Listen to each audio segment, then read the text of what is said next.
SpongeBob SquarePants, SpongeBob's Christmas Wish by Kim Ostrow.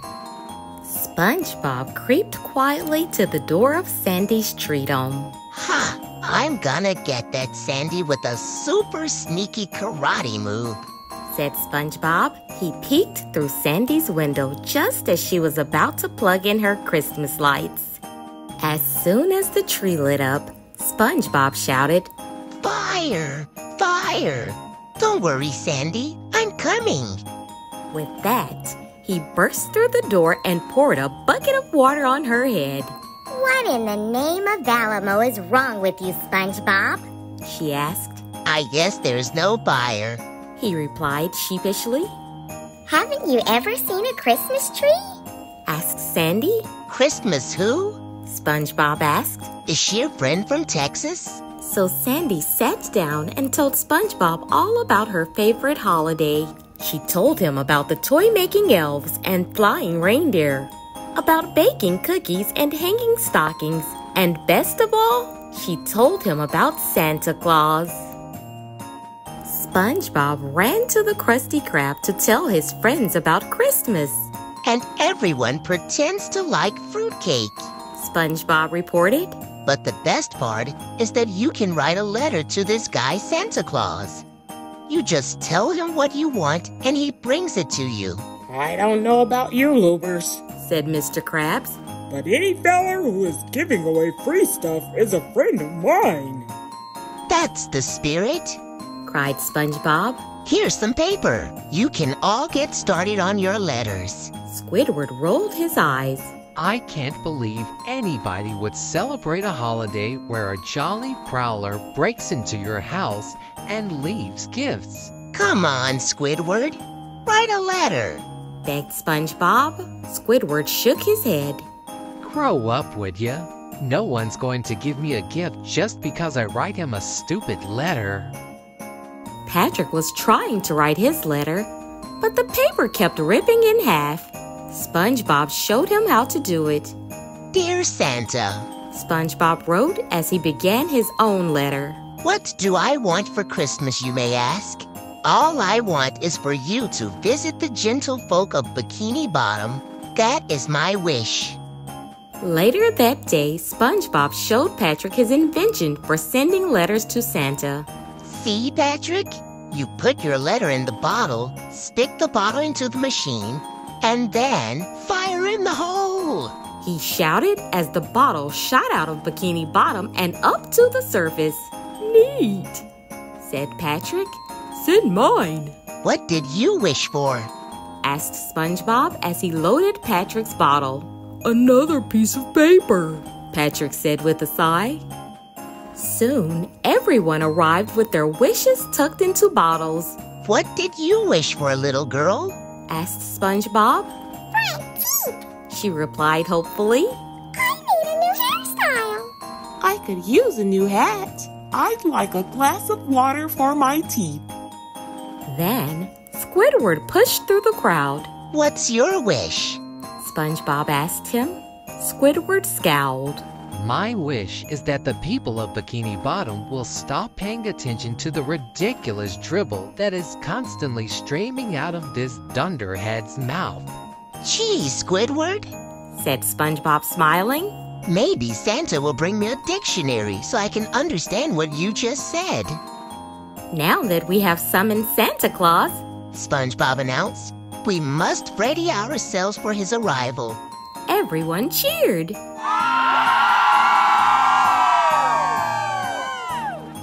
When SpongeBob realized Squidward had not yet sent a letter, he rushed over to help him. I am not writing a letter to a figment of your imagination, SpongeBob, yelled Squidward. SpongeBob opened his eyes very wide. "But Squidward, when Santa comes, you'll be the only one without a gift." How many times do I have to say it? I don't believe in Santa Claus, Squidward shouted. That night, everyone but Squidward stayed up all night waiting for Santa to arrive. Morning came, but Santa didn't.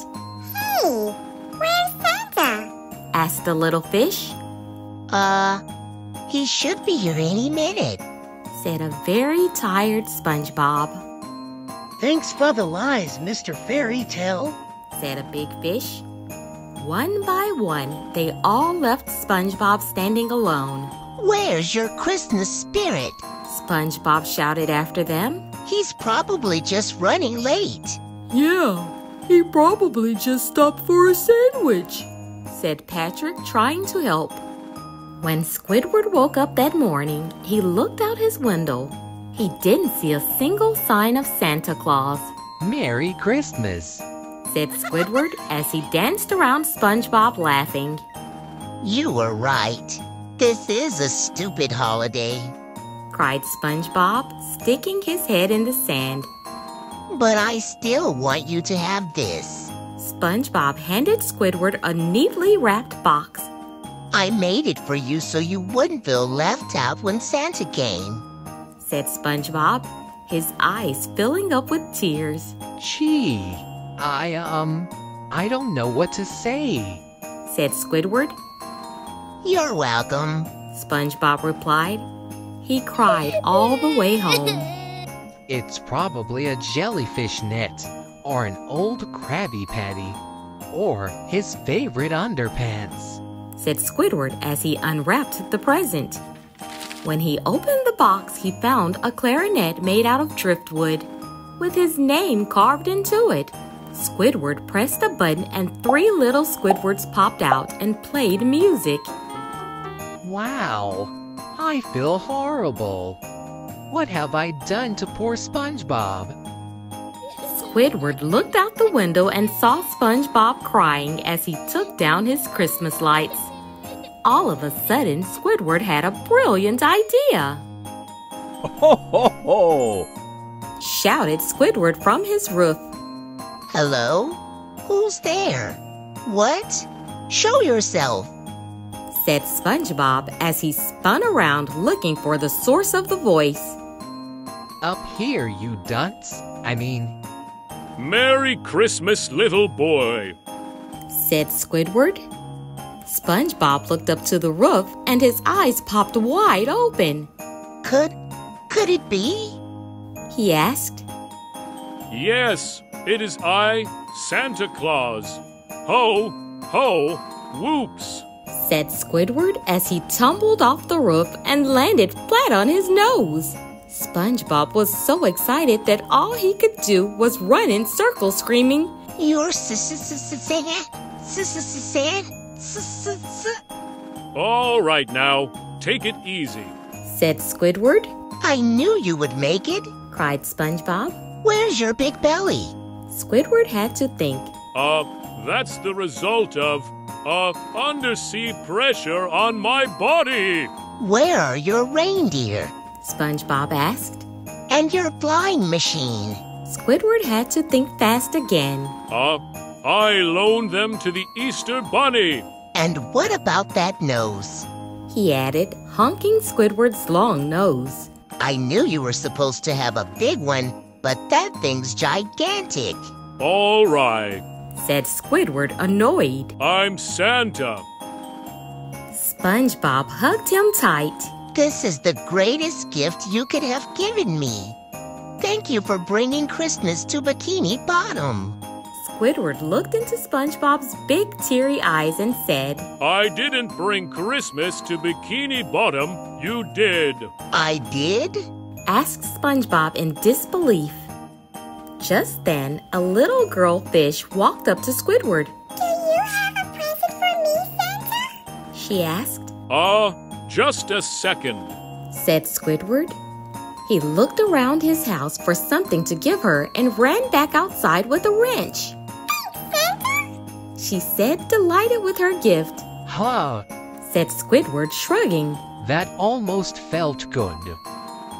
When Squidward turned around, everyone in Bikini Bottom was lined up on his lawn waiting for a present from Santa. Squidward gave each of them something from his house, and before he realized it, he had given away everything he owned. What was I thinking? He cried. I gave away all my stuff just so SpongeBob wouldn't be sad. Am I insane? Just then, there was a knock on Squidward's door. You missed him, shouted SpongeBob as Squidward opened the door. He came. He gave us all presents. He was jolly and had a beard. He was friendly and kind and Santa-ish. His belly was small, but his nose was huge with Christmas joy. SpongeBob was talking a mile a minute. Squidward just spun him around and nudged him toward home. Well, at least it's over, said Squidward with a sigh. He looked down and noticed a letter in a bottle on his doorstep. What's this? He wondered aloud. Dear Squidward, thanks for all your help. You've been a really good boy this year. Warm regards, Santa. Squidward looked up and caught a glimpse of the real Santa Claus with all of his reindeer flying overhead. Squidward blew into his clarinet. Yep, he said. I'm insane. Thanks for watching VI Kids.